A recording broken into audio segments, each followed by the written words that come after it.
لاہور کی حدود میں داخل ہوتے ہی امامہ نے اس سے کہا، اب تم مجھے کسی بھی اسٹاپ پر اتار دو، میں چلی جاؤں گی۔ تم جہاں جانا چاہتی ہو میں تمہیں وہاں چھوڑ دیتا ہوں۔ اتنی دھند میں کسی ٹرانسپورٹ کا انتظار کرتے کرتے تمہیں بہت وقت لگے گا۔ سڑکیں اس وقت تقریباً ویران تھیں، حالانکہ صبح ہو چکی تھی، مگر دھند نے ہر چیز کو لپیٹ میں لے رکھا تھا۔ مجھے نہیں پتا مجھے کہاں جانا ہے، پھر تمہیں میں کس جگہ کا بتاؤں؟ ابھی تو شاید میں ہاسٹل جاؤں اور پھر وہاں۔ سالار نے اس کی بات کاٹ دی۔ تو پھر میں تمہیں ہاسٹل چھوڑ دیتا ہوں۔ کچھ فاصلہ اسی طرح خاموشی سے طے ہوا، پھر ہاسٹل سے کچھ فاصلے پر امامہ نے اس سے کہا، بس تم یہاں گاڑی روک دو، میں یہاں سے خود چلی جاؤں گی، میں تمہارے ساتھ ہاسٹل نہیں جانا چاہتی۔ سالار نے سڑک کے کنارے گاڑی روک دی۔ پچھلے کچھ ہفتوں میں تم نے میری بہت مدد کی ہے، میں اس کے لیے تمہارا شکریہ ادا کرنا چاہتی ہوں۔ تم میری مدد نہ کرتی تو آج میں یہاں نہ ہوتی۔ وہ ایک لمحے کے لیے رکی۔ تمہارا موبائل ابھی میرے پاس ہے، مگر مجھے ابھی اس کی ضرورت ہے، میں کچھ عرصے بعد اسے واپس بھجوا دوں گی۔ اس کی ضرورت نہیں، تم اسے رکھ سکتی ہو۔ میں کچھ دنوں بعد تم سے دوبارہ رابطہ کروں گی، پھر تم مجھے طلاق کے پیپرز بھجوا دینا۔ وہ رکی۔ میں امید کرتی ہوں کہ تم میرے پیرنٹس کو کچھ نہیں بتاؤ گے۔ یہ کہنے کی ضرورت تھی؟ سالار نے بھویں چکاتے ہوئے کہا، مجھے کچھ بتانا ہوتا تو میں بہت پہلے بتا چکا ہوتا۔ سالار نے قدرے سرد مہری سے کہا، تم مجھے بہت برا لڑکا سمجھتی تھی، کیا ابھی بھی تمہاری میرے بارے میں وہی رائے ہے یا تم نے اپنی رائے میں کچھ تبدیلی کی ہے؟ سالار نے اچانک تیکھی مسکراہٹ کے ساتھ اس سے کہا، تمہیں نہیں لگتا کہ میں دراصل بہت اچھا لڑکا ہوں؟ ہو سکتا ہے، امامہ نے مدھم آواز میں کہا۔ سالار کو اس کی بات پہ جیسے شوق لگا۔ ہو سکتا ہے؟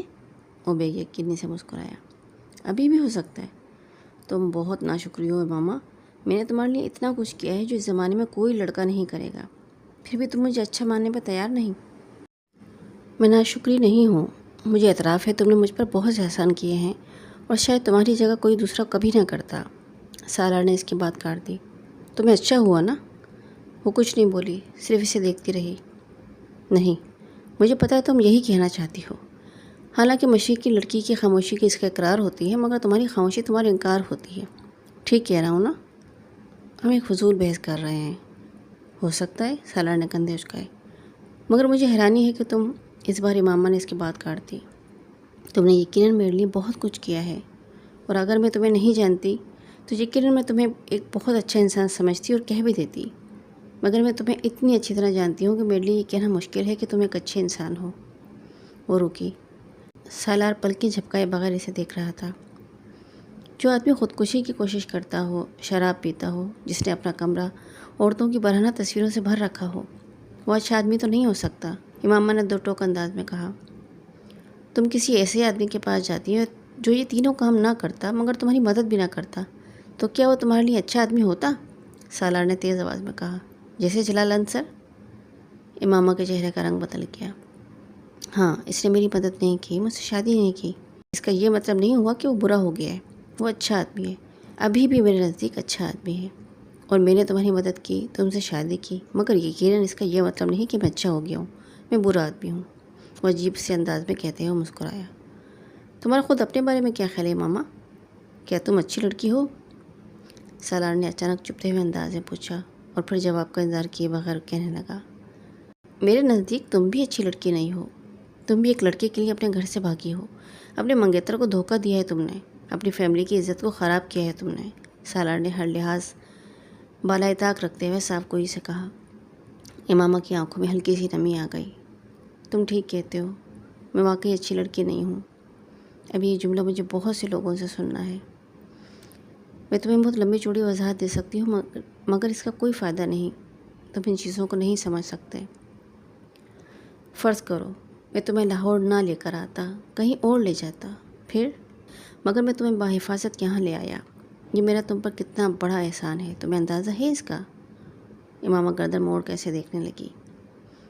مجھے یقین تھا تم مجھے کہیں اور نہیں لے جاؤ گے۔ وہ اس کی بات پہ ہنسا۔ مجھ پر یقین تھا؟ کیوں؟ میں تو ایک برا لڑکا ہوں۔ مجھے تم پر یقین نہیں تھا، اللہ پہ یقین تھا۔ سالار کے ماتھے پہ کچھ بل پڑ گئے۔ میں نے اللہ اور اپنے پیغمبر صلی اللہ علیہ وسلم کے لیے سب کچھ چھوڑ دیا۔ یہ کبھی نہیں ہو سکتا کہ وہ مجھے تمہارے جیسے آدمی کے ہاتھوں رسوا کرتے، یہ ممکن ہی نہیں تھا۔ فرض کرو ایسا ہو جاتا، سالار مصر ہوا۔ میں ایسی بات کیوں فرض کروں جو نہیں ہوئی؟ وہ اپنی بات پہ قائم تھی۔ یعنی تم مجھے کسی قسم کا کوئی کریڈٹ نہیں دو گی؟ وہ مذاق اڑانے والے انداز میں مسکرایا۔ اچھا فرض کرو میں اب تمہیں جانے نہیں دیتا تو تم کیا کرو گی؟ گاڑی کا دروازہ جب تک میں نہیں کھولوں گا نہیں کھلے گا، یہ تم جانتی ہو۔ اب بتاؤ تم کیا کرو گی؟ وہ یکٹک اسے دیکھتی رہی۔ یہ میں یہ کرتا ہوں۔ سالار نے ڈیش بورڈ پہ پڑا ہوا اپنا موبائل اٹھایا اور اس پہ ایک نمبر ڈائل کرنے لگا کہ تمہارے گھر فون کر دیتا ہوں۔ اس نے موبائل کی اسکرین کو اس کی آنکھوں کے سامنے لہرایا۔ اس پر امامہ کے گھر کا نمبر تھا۔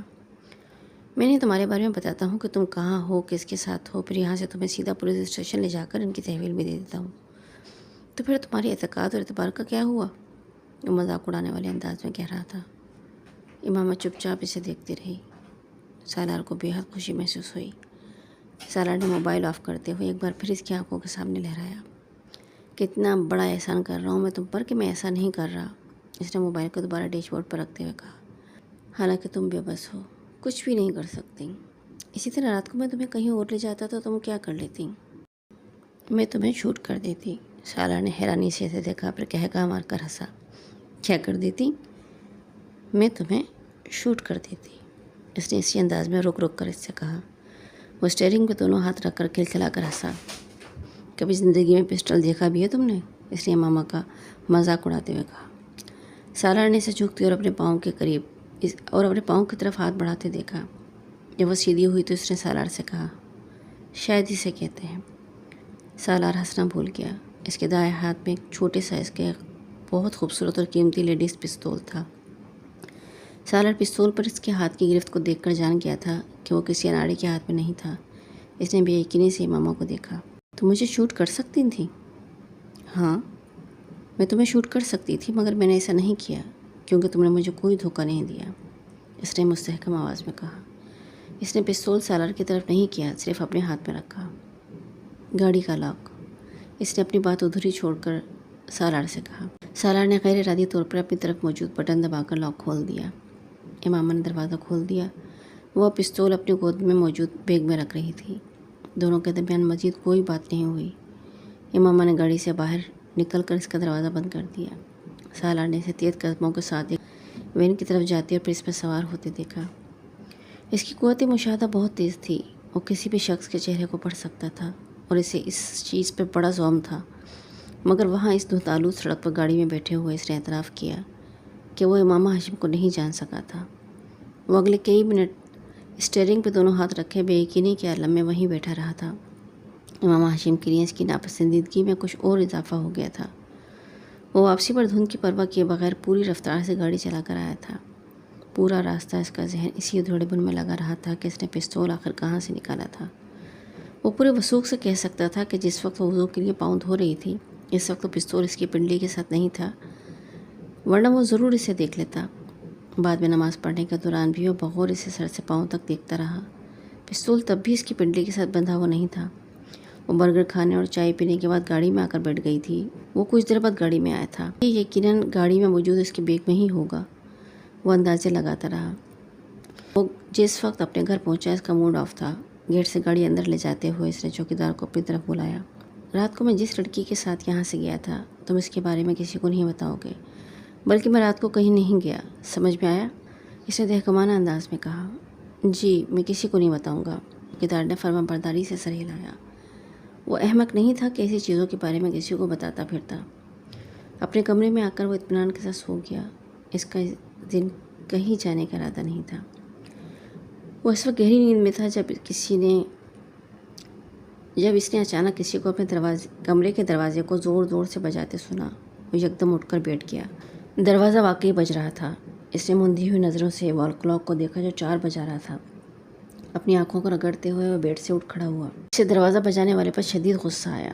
اسی غصے کے عالم میں اس نے بڑبڑاتے ہوئے ایک جھٹکے کے ساتھ دروازہ کھول دیا۔ باہر ملازم کھڑا تھا۔ کیا تکلیف ہے تمہیں؟ کیوں اس طرح دروازہ بجا رہے ہو؟ دروازہ توڑنا چاہتے ہو تم؟ وہ دروازہ کھولتے ہی ملازم پر چلایا۔ سالار صاحب باہر پولیس کھڑی ہے، ملازم نے گھبرائے ہوئے انداز میں کہا۔ سالار کا غصہ اور نیند 1 منٹ میں غائب ہو گئے۔ 1 سیکنڈ سے بھی کم عرصے میں پولیس کے وہاں آنے کی وجہ جان گیا تھا، اور اسے ان کی اور امامہ کے گھر والوں کی اس مستعدی پر حیرت ہوئی تھی۔ آخر وہ چند گھنٹوں میں سیدھا اس تک کیسے پہنچ گئے تھے؟ کس لیے آئی ہے پولیس؟ اس نے اپنی آواز کو پرسکون رکھتے ہوئے بے تاثر چہرے کے ساتھ پوچھا۔ یہ تو جی پتہ نہیں، وہ بس کہہ رہے ہیں کہ آپ سے ملنا ہے، مگر چوکیدار نے گیٹ نہیں کھولا۔ اس نے ان سے کہہ دیا ہے کہ آپ گھر پر نہیں ہیں، مگر ان کے پاس آپ کے وارنٹ ہیں۔ وہ کہہ رہے ہیں کہ اگر انہیں اندر آنے نہیں دیا گیا تو وہ زبردستی اندر آ جائیں گے اور تمام لوگوں کو گرفتار کر کے لے جائیں گے۔ سالار نے بے اختیار اطمینان بھرا سانس لیا۔ چوکیدار نے واقعی بڑی عقل مندی کا مظاہرہ کیا تھا۔ اسے یقیناً یہ اندازہ ہو گیا تھا کہ پولیس رات والی لڑکی کے معاملے میں ہی تفتیش کے لیے وہاں آئی تھی، اس لیے اس نے نہ تو پولیس کو اندر آنے دیا، نہ ہی انہیں یہ بتایا کہ سالار گھر میں موجود تھا۔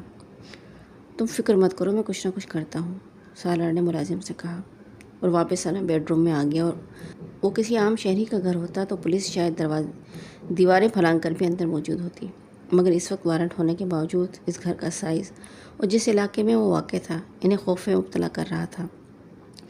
اگر امامہ کا خاندان بھی اس رسوخ والا نہیں ہوتا تو شاید اس وقت پولیس اس سیکٹر میں آنے اور خاص طور پر وارنٹ کے ساتھ آنے کی جرات ہی نہ کرتی، مگر اس وقت پولیس کے سامنے آگے کنواں پیچھے کھائی والی صورت تھی۔ سالار نے بیڈ روم کے اندر آتے ہی فون اٹھا کر کراچی سکندر عثمان کو فون کیا۔ پاپا، ایک چھوٹا سا پرابلم ہو گیا ہے، اس نے چھوڑتے ہی کہا۔ یہاں ہمارے گھر کے باہر پولیس کھڑی ہے اور ان کے پاس میری گرفتاری کے وارنٹ ہیں۔ سکندر عثمان کے ہاتھ سے موبائل گرتے گرتے بچا۔ کیوں؟ یہ تو پتہ نہیں، میں سو رہا تھا، ملازم نے جگا کر مجھے بتایا۔ کیا میں جا کے پولیس والوں سے پوچھوں کہ وہ کس سلسلے میں مجھے گرفتار کرنا چاہتے ہیں؟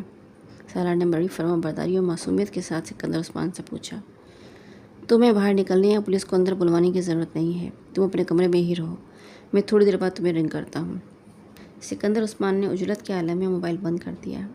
سالار نے مطمئن ہو کر فون رکھ دیا۔ وہ جانتا تھا کہ اب کچھ دیر بعد پولیس وہاں نہیں ہوگی، اور واقعی ایسا ہی ہوا۔ 10-15 منٹ کے بعد ملازم نے آ کر اسے پولیس کے جانے کے بارے میں بتایا۔ ملازم ابھی اس سے بات کر ہی رہا تھا کہ سکندر نے دوبارہ کال کی تھی۔ پولیس چلی گئی ہے؟ سکندر نے اس کی آواز سنتے ہی کہا۔ ہاں، چلی گئی ہے، سالار نے بڑے اطمینان بھرے انداز میں کہا۔ اب تم میری بات ٹھیک طرح سنو، میں اور تمہاری ممی رات کو کراچی سے اسلام آباد پہنچ رہے ہیں، تم اس وقت گھر سے کہیں نہیں نکلو گے، سنا تم نے؟ سالار کو ان کی بات کرنے کا انداز بہت عجیب سا لگا۔ انہوں نے بہت اکڑ انداز اور سرد مہری سے اس سے بات کی تھی۔ سن لیا، وہ دوسری طرف سے فون بند کر چکے تھے۔ سالار ابھی فون بند کر رہا تھا جب اس کی نظر اپنے کمرے کے کارپیٹ پر پڑی۔ وہاں جوتے کے نشانات تھے، اور اس نے دیکھا کہ ملازم بھی قدرے حیرانی کے عالم میں ان نشانات کو دیکھ رہا تھا۔ کھڑکی سے قطار کی صورت میں پڑ رہے تھے۔ جوتے کے نشانات کو صاف کر دو، سالار نے تحکمانہ انداز میں کہا۔ ملازم کمرے سے باہر چلا گیا۔ سالار اٹھ کے کھڑکی کی طرف آیا۔ اس نے وہ سلائڈنگ ونڈوز پوری طرح کھول دی۔ اس کا اندازہ ٹھیک تھا، جوتے کے وہ مٹی والے نشانات باہر برآمدے میں ہی موجود تھے۔ امام اپنی کیاریوں سے گزر کر دیوار پھلانگ کر ان کیاریوں میں کودی تھی، اور یہی وجہ تھی کہ اس کے جوتے کے تلے مٹی سے بھر گئے تھے، اور اس کی وجہ سے وہ مٹی کم و کیچڑ زیادہ تھی، اور اس کے برآمدے کے سفید ماربل پر وہ نشان بالکل ایک قطار کی صورت میں آ رہے تھے۔ وہ ایک گہری سانس لیتا ہوا اندر آیا۔ ملازم کمرے میں نشانات کو صاف کرنے میں مصروف تھا۔ باہر برآمدے میں بھی پیروں کے کچھ نشانات ہیں، انہیں بھی صاف کر دینا، سالار نے اس سے کہا۔ یہ کس کے نشان ہیں؟ ملازم دیر تک اپنے تجسس پر قابو نہیں رکھ سکا۔ میرے، سالار نے اکھڑ لہجے میں کہا۔ وہ رات کو کھانا کھانے میں مصروف تھا جب سکندر عثمان اور طیبہ آ گئے۔ ان دونوں کے چہرے ستے ہوئے تھے۔ سالار اطمینان سے کھانا کھاتا رہا، اور دونوں سے مخاطب کیے بغیر اس کے پاس سے گزر کر چلے گئے تھے۔ کھانا ختم کر کے میرے کمرے میں آؤ، عثمان نے جاتے جاتے اس سے کہا۔ سالار نے جواب دینے کے بجائے فروٹ ٹرافل اپنی پلیٹ میں نکال لی۔ 15 منٹ بعد جب وہ ان کے کمرے میں گیا تو اس نے سکندر کو کمرے میں ٹہلتے ہوئے پایا، جبکہ طیبہ فکر مندی کے عالم میں صوفے میں بیٹھی تھی۔ پاپا آپ نے بلوایا تھا؟ سالار نے اندر داخل ہوتے ہوئے کہا۔ بیٹھو، پھر میں تمہیں بتاتا ہوں کہ کیوں بلایا ہے۔ سالار نے اسے دیکھتے ہی ٹہلنا بند کر دیا۔ وہ بڑے اطمینان سے طیبہ کے برابر بیٹھ گیا۔ امامہ کہاں ہیں؟ سکندر نے لمحہ ضائع کیے بغیر پوچھا۔ کون امامہ؟ اس کی جگہ کوئی اور ہوتا تو اس کے چہرے پہ تھوڑی بہت گھبراہٹ ضرور ہوتی، مگر وہ اپنے نام کا ہی ایک تھا۔ سکندر کا چہرہ سرخ ہو گیا۔ تمہاری بہن؟ وہ غرائے۔ میری بہن کا نام انیتا ہے پاپا، سالار کے اطمینان میں کوئی کمی نہیں آئی۔ مجھے تم صرف ایک بات بتاؤ، آخر تم مجھے اور کتنی بار اور کتنے طریقوں سے ذلیل کرواؤ گے؟ اس بار سکندر عثمان دوسرے صفحے پہ بیٹھ گئے۔ آپ کیا کہہ رہے ہیں پاپا؟ میری سمجھ میں نہیں آ رہا، سالار نے حیرانی سے کہا۔ حالانکہ تمہاری سمجھ میں سب کچھ آ رہا ہے۔ انہوں نے تندیہ انداز میں کہا، دیکھو مجھے آرام سے بتا دو کہ امامہ کہاں ہے۔ یہ معاملہ اتنا سیدھا نہیں ہے جتنا تم نے سمجھ لیا ہے۔ پاپا آپ کس امامہ کی بات کر رہے ہیں؟ میں کسی امامہ کو نہیں جانتا۔ میں وسیم کی بہن کی بات کر رہا ہوں۔ سکندر عثمان اس پر غر رہا ہے۔ وسیم کی بہن؟ وہ کچھ سوچنے پڑ گیا۔ اچھا یاد آیا، وہ جس نے مجھے ٹریٹمنٹ دیا تھا لاسٹ ایئر۔ ہاں وہی۔ اب چونکہ تمہاری یادداشت واپس آ گئی ہے اس لیے مجھے یہ بھی بتا دو کہ وہ کہاں ہے۔ پاپا وہ اپنے گھر میں ہوگی یا میڈیکل کالج کے ہاسٹل میں؟ میرا اس سے کیا تعلق؟ اس نے حیرانی سے سکندر سے کہا۔ اس کے باپ نے تمہارے خلاف اپنی بیٹی کے اغوا کا کیس کروا دیا ہے۔ میرے خلاف؟ I don't believe it. میرا امامہ سے کیا تعلق ہے؟ اس نے پرسکون لہجے بے تاثر چہرے کے ساتھ کہا۔ یہی تو میں جاننا چاہتا ہوں کہ تمہارا اس کے ساتھ کیا تعلق ہے۔ پاپا میں اس کو جانتا تک نہیں ہوں، ایک دو بار کے علاوہ میں اس سے ملا تک نہیں ہوں۔ پھر اس کے اغوا سے میرا کیا تعلق؟ اور مجھے تو یہ بھی نہیں پتا کہ وہ اغوا ہو گئی ہے۔ سالار اب یہ ایکٹنگ بند کرو، مجھے بتا دو کہ وہ بچی کہاں ہے۔ میں نے ہاشم مبین سے وعدہ کیا ہے کہ میں ان کی بیٹی کو ان تک پہنچاؤں گا۔ تو آپ اپنا وعدہ پورا کریں کہ ان کی بیٹی کو ان تک پہنچا دیں۔ جو کر سکتے ہیں ضرور کریں، مگر مجھے کیوں ڈسٹرب کر رہے ہیں؟ اس بار سالار نے ناگواری سے کہا۔ دیکھو سالار، تمہاری اور ماما کے درمیان اگر کسی قسم کی انڈرسٹینڈنگ ہے تو ہم اس معاملے کو حل کر لیں گے۔ میں خود تمہاری اس کے ساتھ شادی کروا دوں گا، مگر فی الحال یہ بتا دو کہ وہ کہاں ہے۔ سکندر عثمان نے اس بار اپنے لب و لہجے میں تبدیلی لاتے ہوئے کہا۔ For God sake papa stop it, کون سی انڈرسٹینڈنگ؟ کیسی شادی؟ میری کسی کے ساتھ انڈرسٹینڈنگ ہوتی ہے تو میں اسے اغوا کروں گا اور میں انڈرسٹینڈنگ ڈیولپ کروں گا امامہ جیسی لڑکی کے ساتھ؟ وہ میری ٹائپ ہے؟ اس بار سالار نے بلند آواز میں کہا۔ تو پھر وہ تم پر اس طرح اغوا کا الزام کیوں لگا رہے ہیں؟ یا آپ ان سے پوچھیں، مجھ سے کیوں پوچھ رہے ہیں؟ اس نے اسی ناگواری سے جواب دیا۔ آج ہاشم مبین کہہ رہے ہیں، کل کوئی اور آ کے کہے گا، آپ پھر مجھ پہ چلانا شروع کر دیں گے۔ میں نے آپ کو بتایا ہے کہ جب میں سو رہا تھا جب پولیس آ کے کھڑی ہو گئی۔ میں نے آپ کو بتایا ہے کہ میں سو رہا تھا جب پولیس آ کے باہر کھڑی ہو گئی، اور اب آپ آ گئے ہیں اور آتے ہی مجھ کو تو یہ تک نہیں پتا کہ وسیم کی بہن اغوا ہوئی ہے یا نہیں۔ آخر وہ لوگ مجھ پر الزام کیوں لگا رہے ہیں؟ کیا ثبوت ہے ان کے پاس کہ میں نے ان کی بیٹی کو اغوا کیا ہے؟ اور بالفرض میں نے اغوا کیا بھی ہے تو یہاں اپنے گھر میں کیوں بیٹھا رہوں گا؟ مجھے اس وقت لڑکی کے ساتھ ہونا چاہیے۔ سالار ترقی سے بولتا رہا۔ مجھے ایس پی سے تمہارے کیس کی تفصیلات کا پتہ چلا ہے۔ پھر میں نے کراچی سے ہاشم مبین کو فون کیا، وہ مجھ سے بات کرنے پر تیار نہیں تھا۔ مجھے اس سے بات کرنے کے لیے منتیں کرنی پڑیں۔ اس نے مجھے تمہارے بارے میں بتایا ہے، اس کی بیٹی رات کو غائب ہوئی ہے اور تم بھی رات کو گئے ہو اور صبح آئے ہو۔ تو پاپا اس میں اغوا کہاں سے آ گیا؟ پہلی بات تو یہ میں رات کو کہیں نہیں گیا۔ دوسری بات یہ ہے کہ اغوا کرنے کے لیے کسی کے گھر جا کے لڑکی کو زبردستی لے جانا ضروری ہے، اور میں کسی کے گھر نہیں گیا۔ ہاشم مبین کے چوکیدار نے تمہیں رات کو جاتے اور صبح آتے دیکھا ہے۔ اس کا چوکیدار جھوٹا ہے، سالار نے بلند آواز میں کہا۔ میرے چوکیدار نے تمہیں رات کو ایک لڑکی کو کار میں لے جاتے دیکھا ہے، سکندر نے دانت پیستے ہوئے کہا۔ سالار چند میں کچھ بول نہ سکا۔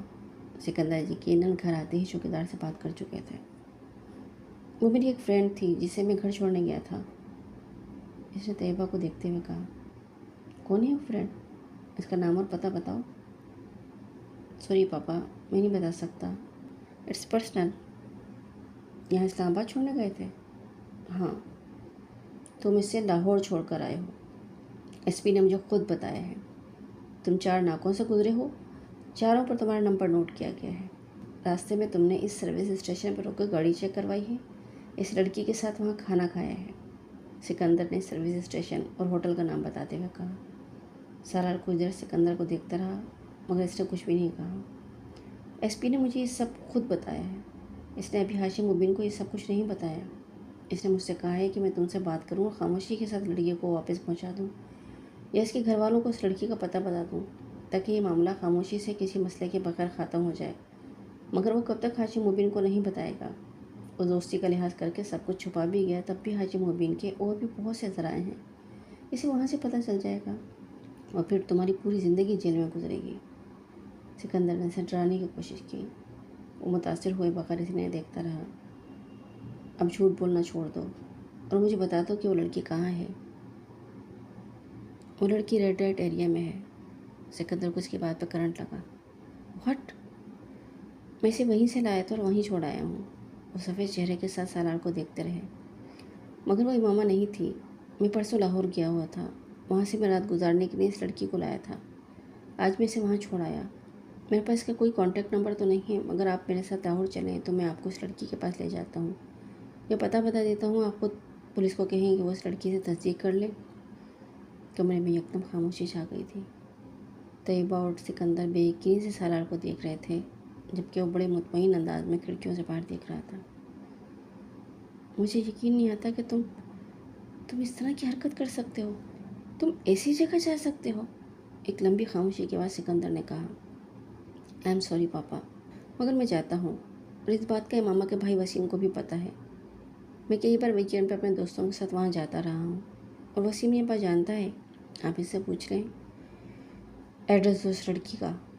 وہ کچھ دن بعد کر رہا ہے، میں اپنے کمرے سے لے کر آتا ہوں، اس نے اٹھتے ہوئے کہا۔ اپنے کمرے میں آ کے اس نے موبائل اٹھایا اور لاہور میں رہنے والے اپنے ایک دوست کو فون کرنے لگا۔ اسے ساری صورتحال بتانے کے بعد اس نے کہا، اکمل، میں اپنے پاپا کو ریڈ لائٹ ایریا کے اس گھر کا پتہ دے رہا ہوں جہاں ہم جاتے رہتے ہیں، تو وہاں کسی بھی ایسی لڑکی کو جو مجھے جانتی ہو اس کو اس بارے میں بتا دو۔ میں بھی کچھ دیر تک دوبارہ تمہیں فون کرتا ہوں۔ وہ کہتے ہی تیزی سے ایک چٹ پہ ایک ایڈریس لکھنے لگا، پھر اسے لے کر سکندر کے کمرے میں آ گیا۔ اس نے چٹ سکندر کے سامنے کر دی، جسے اس نے تقریباً چھین لیا۔ ایک نظر اس چٹ پر ڈال کر انہوں نے خشمگین نظروں سے اسے دیکھا۔ دفع ہو جاؤ یہاں سے۔ وہ اطمینان سے انداز میں وہاں سے آ گیا۔ اپنے کمرے میں آ کر اس نے اکمل کو دوبارہ فون کیا۔ میں تمہیں وہاں پہنچ کے فون کرتا ہوں، اکمل نے اس سے کہا۔ وہ بیڈ پہ لیٹ کر اس کا انتظار کرنے لگا۔ 15 منٹ بعد اکمل نے اسے فون کیا۔ سالار، میں نے ثنیہ کو تیار کیا ہے، اسے میں نے سارا معاملہ سمجھا دیا ہے، اکمل نے اسے بتایا۔ وہ ثنیہ کو جانتا تھا۔ اکمل، اب تم ایک کاغذ اور پینسل ہو اور میں کچھ چیزیں لکھوا رہا ہوں، اسے لکھو، اس نے اکمل سے کہا، اور پھر اسے اپنے گھر کی بیرونی منظر اور لوکیشن کی تفصیلات لکھوانے لگا۔ یہ کیا؟ میں نے دیکھا ہوا ہے تمہارا گھر؟ اکمل نے کچھ حیرانی سے اس سے پوچھا۔ تم نے دیکھا ہے، ثنیہ نے تو نہیں دیکھا؟ یہ ساری تفصیلات میں ثنیہ کے لیے لکھوا رہا ہوں۔ اگر اس کے پاس پولیس آئی اور ساری چیزیں اس سے پوچھے گی، صرف یہ تصدیق کرنے کے لیے کہ کیا وہ واقعی میرے ساتھ یہاں اسلام آباد میں تھی۔ وہ گاڑی میں چھپ کر آئی تھی اور رات کے وقت آئی تھی، اس لیے اسے زیادہ تفصیل کا علم نہیں، مگر گھر کے اندر داخل ہوتے ہوئے بائیں اور دائیں طرف دونوں طرف لان ہے۔ میری گاڑی کا رنگ سرخ تھا، اسپورٹس کار، اور نمبر وہ اسے لکھواتا گیا۔ ہم پولیس کے 4 ناکوں سے گزرے تھے۔ اس نے سفید شلوار قمیض، سفید چادر اور سیاہ سویٹر پہنا ہوا تھا۔ راستے میں ہم اس نام کے سروس اسٹیشن پر بھی رکے تھے۔ سالار نے نام بتایا۔ سروس اسٹیشن اور ہوٹل وہ دھند کی وجہ سے صحیح طرح نہیں دیکھ سکی۔ سالار یک کے بعد دیگری ہر چیز کی تفصیل لکھواتا گیا۔ سروس اسٹیشن پر گاڑی ٹھیک کرنے والے آدمی سے لے چائے بنانے والے لڑکے کے حلیے اور اس کمرے کی تفصیلات، انہوں نے کیا کھایا تھا، سالار اور لڑکے کے درمیان کیا گفتگو ہوئی تھی، اس نے چھوٹی چھوٹی تفصیلات اسے لکھوائی تھیں۔ اس نے اپنے گھر کے پورش سے لے کر اپنے کمرے تک کے راستے اور کمرے کا تمام حلیہ بھی اسے نوٹ کروایا تھا۔ ثنیہ سے کہو یہ سب کچھ رٹ لے، اس نے اکمل کو آخری ہدایت دی اور فون بند کر دیا۔ فون بند کر کے وہ بیڈ پہ بیٹھا بھی کچھ سوچ ہی رہا تھا جب سکندر عثمان اچانک دروازہ کھول کے اس کے کمرے میں آئے۔ اس لڑکی کا کیا نام ہے؟ ثنیہ، سالار نے بے اختیار کہا۔ سکندر عثمان مزید کچھ کہے بغیر کمرے سے نکل گئے۔ ان کے جانے کے بعد سالار کو اس وکیل کا خیال آیا جس کے ذریعے انہوں نے ہاشم مبین احمد سے رابطہ کیا تھا۔ اس وکیل کو ہائر کرنے والا بھی حسن ہی تھا، اور سالار سکندر کے نام سے وہ وکیل بھی واقف نہیں تھا، مگر سالار کے لیے قابل تشویش بات اس وقت حسن کا انوالو ہونا تھا۔ ہاشم مبین احمد اس وکیل سے حسن اور حسن سے اس تک بہت آسانی سے پہنچ سکتے تھے۔ اس نے اگلا فون حسن کو کیا اور حسن کو سارے معاملے کی نوعیت سے آگاہ کیا۔ میں تمہیں پہلے ہی اس سب سے منع کر رہا تھا، اسے چھوڑتے ہی سالار سے کہا۔ میں وسیم اور اس کی فیملی کو بہت اچھی طرح جانتا ہوں اور ان کے اثر رسوخ سے بھی بخوبی واقف ہوں، وہ بولتا جا رہا تھا۔ سالار نے کچھ اکتاہٹ بھرے لہجے میں سے ٹوکا۔ میں نے تمہیں فون اپنے مستقبل کا حال جاننے کے لیے نہیں کیا، میں صرف ایک خطرے سے آگاہ کرنا چاہتا ہوں۔ کس خطرے سے؟ حسن چونکا۔ تم نے جو وکیل ہائر کیا تھا وہ اس کے ذریعے تم تک اور پھر مجھ تک بآسانی پہنچ سکتے ہیں، سالار نے اس سے کہا۔ نہیں، وہ مجھ تک نہیں پہنچ سکتے، حسن نے اس کی بات پہ قدرے لاپرواہی سے کہا۔ کیوں؟ کیونکہ میں نے یہ سارا کام پہلے ہی بہت محتاط ہو کے کیا ہے۔ وہ وکیل بھی میرے اصل نام اور پتے سے واقف نہیں ہے، اسے جو ایڈریس اور فون نمبر میں نے دیا تھا وہ جعلی تھا۔ سالار بے اختیار مسکرایا۔ اسے حسن سے اسی عقل مندی اور چالاکی کی توقع رکھنی چاہیے تھی، وہ ہر کام بڑی صفائی سے سر انجام دینے کا ماہر تھا۔ میں صرف اس کے پاس ایک بار گیا تھا، پھر فون پر ہی رابطہ کیا، اور اس ملاقات میں ہی میرا حلیہ بالکل مختلف تھا۔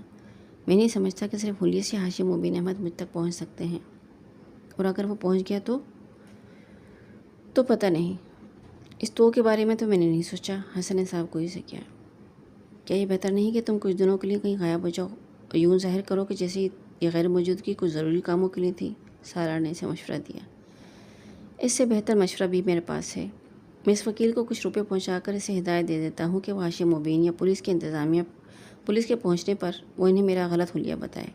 کم از کم اس طرح فوری طور پر میں کسی پریشانی کا شکار نہیں ہوں گا، اور انہی دنوں میں ویسے بھی چند ہفتوں کے لیے انگلینڈ جا رہا ہوں، حسن نے بتایا۔ پولیس اگر پہنچ بھی گئی تب بھی میں ان کی پہنچ سے بہت دور ہوں گا، مگر مجھے یقین ہے کہ مجھ تک نہیں پہنچ سکیں گے، اس لیے تم اطمینان رکھو۔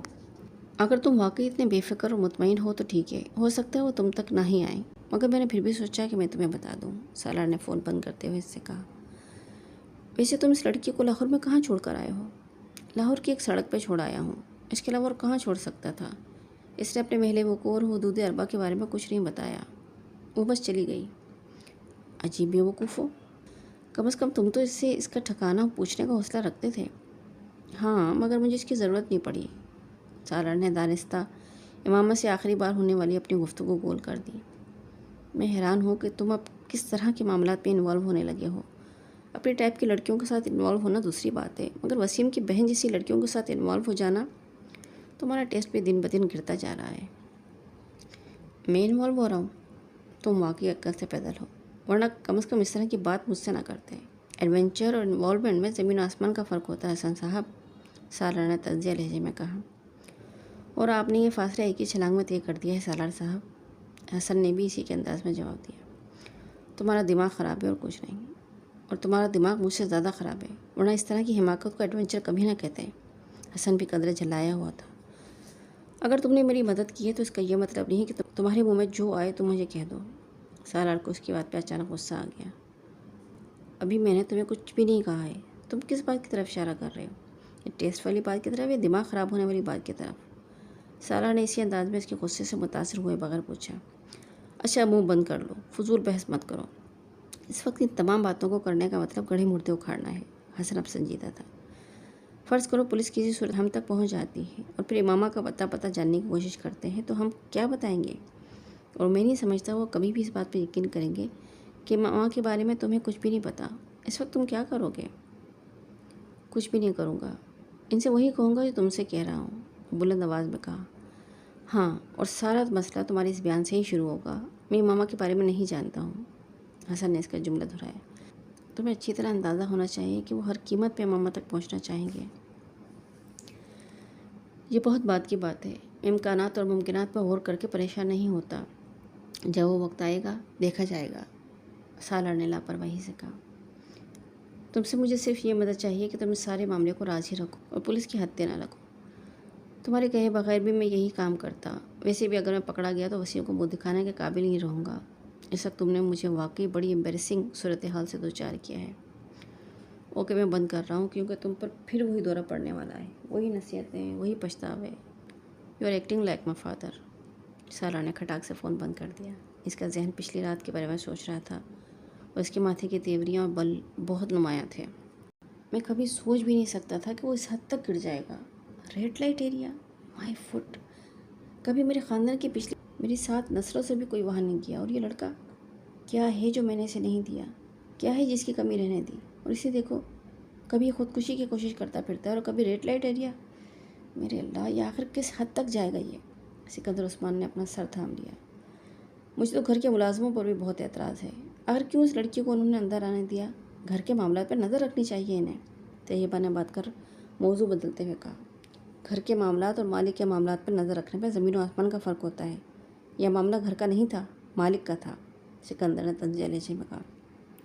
پھر اس میں سے کسی نے بھی کسی لڑکی کو یہاں آتے نہیں دیکھا، وہ کہتا ہے وہ اسے اسی دن لایا تھا۔ چوکیدار کا کہنا ہے کہ ایسا نہیں ہوا، اس نے اس کے ساتھ کسی لڑکے کو آتی نہیں دیکھا۔ ہاں، جاتے ضرور دیکھا ہے، ملازموں کا بھی یہی کہنا ہے، انہوں نے نہ تو کسی لڑکی کو آتے دیکھا ہے نہ جاتے دیکھا ہے، سکندر نے کہا۔ اس کا مطلب ہے کہ وہ یقیناً اس لڑکی کو اچھی طرح چھپا کر لایا ہوگا۔ شیطانی دماغ ہے اس کا، یہ تو تم جانتی ہو۔ تم صرف یہ دعا کرو کہ سارا معاملہ ختم ہو جائے، ہاشم مبین کی بیٹی مل جائے اور ہماری جان چھوٹ جائے، تاکہ ہم اس کے بارے میں کچھ سوچ سکیں، سکندر عثمان نے کہا۔ میری تو سمجھ میں نہیں آتا کہ آخر مجھ سے ایسی کون سی غلطی ہو گئی جس کی مجھے سزا مل رہی ہے۔ مجھے تو کچھ سمجھ میں نہیں آ رہا میں کیا کروں۔ وہ بے حد بے بس نظر آ رہے تھے۔ وہ اگلے روز صبح معمول کے مطابق اٹھا اور کالج جانے کے لیے تیار ہونے لگا۔ ناشتہ کرنے کے لیے وہ ڈائننگ ٹیبل پر آیا تو اس نے خلاف معمول وہاں سکندر عثمان کو موجود پایا۔ وہ عام طور پر اس وقت ناشتہ نہیں کیا کرتے تھے، وہ ذرا دیر سے فیکٹری جایا کرتے تھے۔ سالار کو اس وقت انہیں وہاں موجود پا کر کچھ حیرت ہوئی، مگر ان کے ستے ہوئے چہرے اور سرخ آنکھوں سے اندازہ ہو گیا تھا کہ شاید وہ صحیح رات نہیں سو سکے۔ سالار کو صبح صبح باہر نکلنے کے لیے تیار دیکھ کر انہوں نے قدرے درشتی سے اس سے کہا، تم کہاں جا رہے ہو؟ کالج؟ دماغ ٹھیک ہے تمہارا؟ میرے گلے میں مصیبت ڈال کر تم خود کالج جا رہے ہو؟ جب تک کہ یہ معاملہ ختم نہیں ہو جاتا تم کہیں نہیں جاؤ گے۔ تمہیں پتہ ہے کہ تم کتنے خطرے میں ہو؟ کیسا خطرہ؟ وہ ٹھٹکا۔ میں نہیں چاہتا ہاشم مبین تمہیں کوئی نقصان پہنچائے، اس لیے فی الحال تمہارے لیے یہی بہتر ہے کہ تم گھر پر رہو، سکندر عثمان نے دو ٹوک لہجے میں کہا۔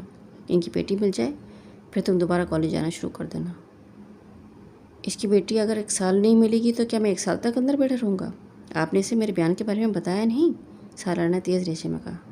میں اسے بتا چکا ہوں، سنیا نے بھی تمہاری بات کی تصدیق کر دی ہے۔ ان کے لہجے میں سنیا کا نام لیتے ہی تلخی ابھری تھی۔ مگر ہاشم مبین ابھی بھی مصر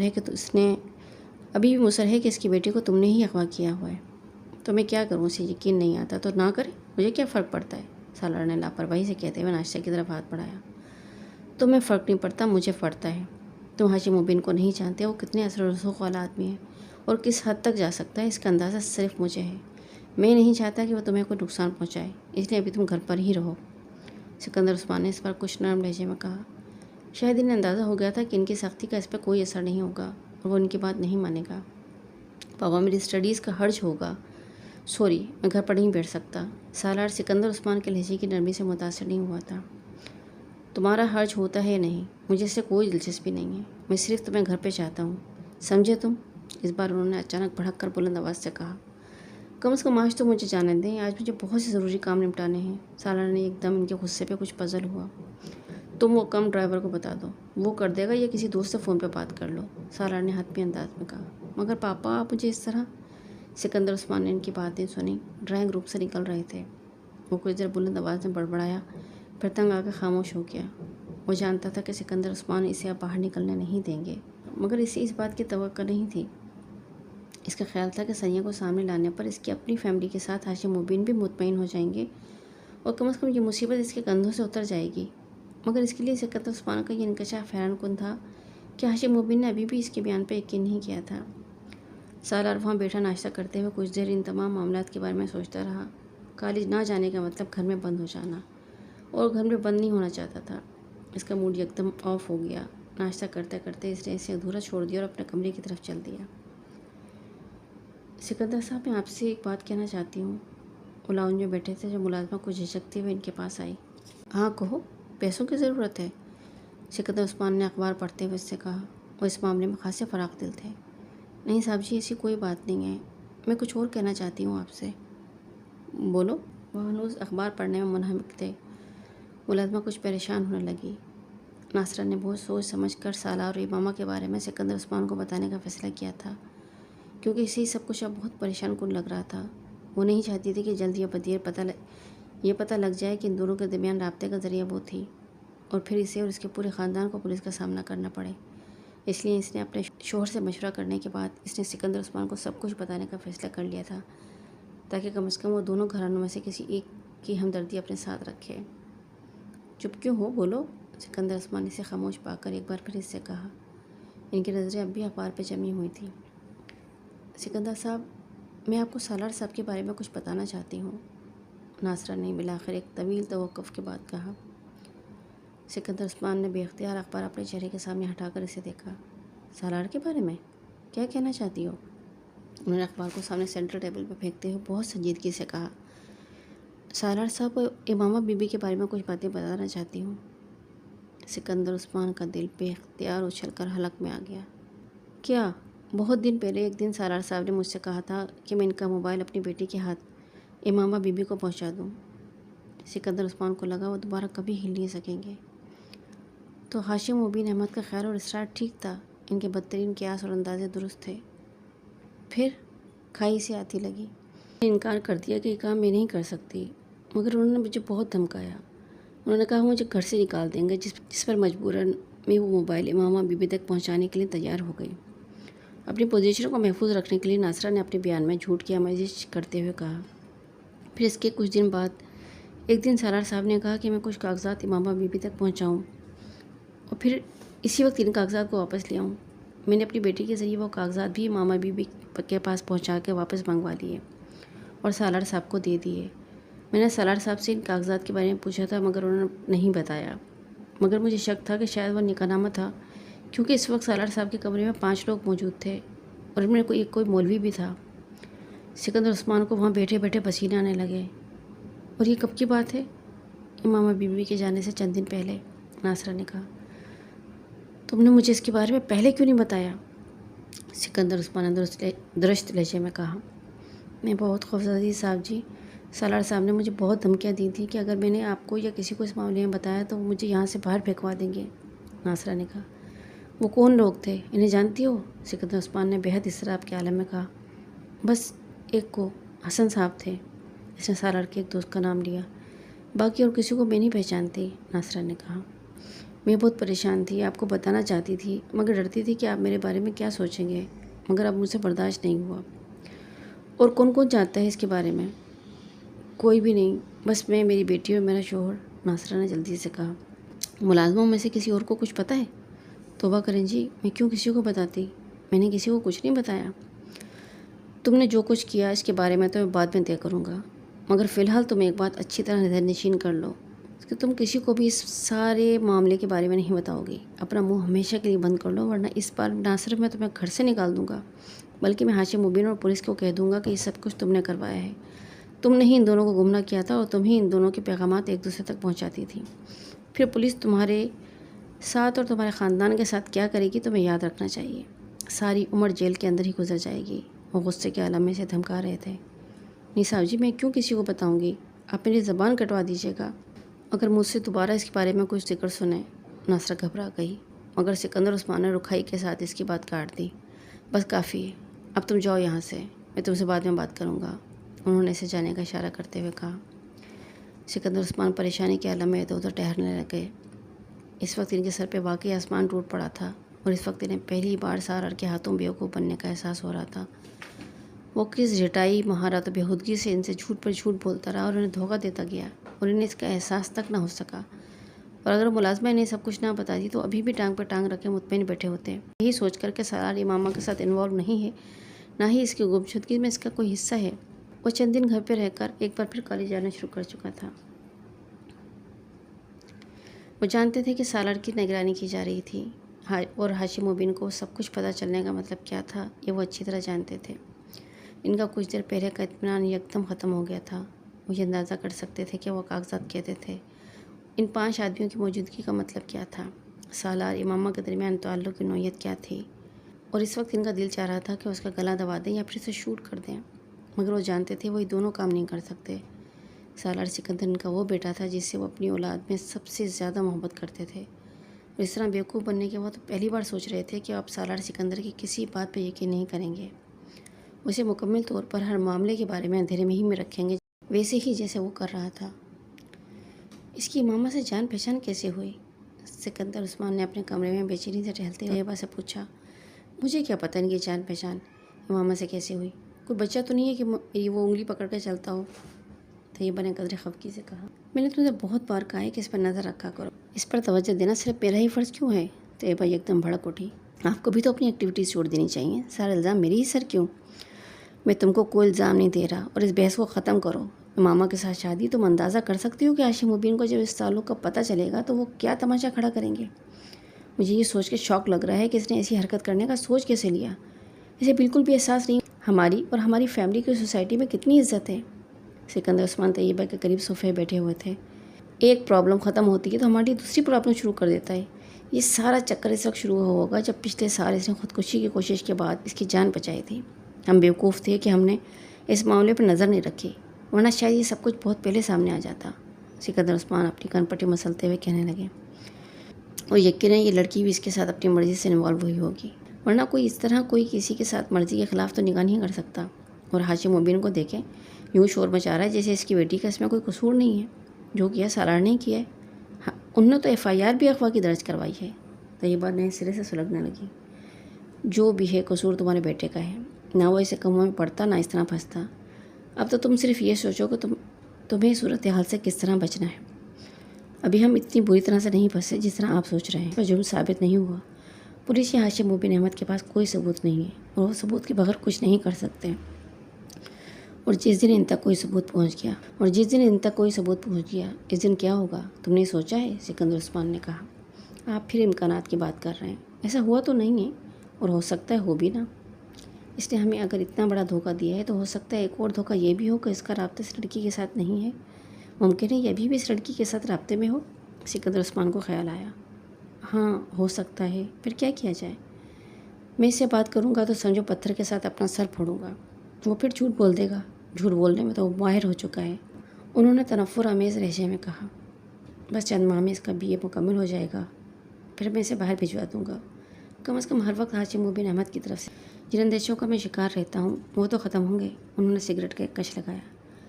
مگر آپ ایک چیز بھول رہے ہیں سکندر، طیبہ نے بڑی سنجیدگی سے چند لمحوں کی خاموشی کے بعد کہا۔ کیا؟ سکندر نے چونک کر دیکھا۔ سالار کی ماما کے ساتھ خفیہ شادی۔ اس شادی کے بارے میں جو کچھ بھی کرنا ہے وہ آپ کو خود ہی کرنا ہے۔ آپ کیا کریں گے اس شادی کے بارے میں؟ طلاق کے علاوہ شادی کا اور کیا کیا جا سکتا ہے؟ سکندر عثمان نے قطعی لہجے میں کہا۔ وہ شادی ماننے پر تیار نہیں تو طلاق دینے پر رضامند ہوگا؟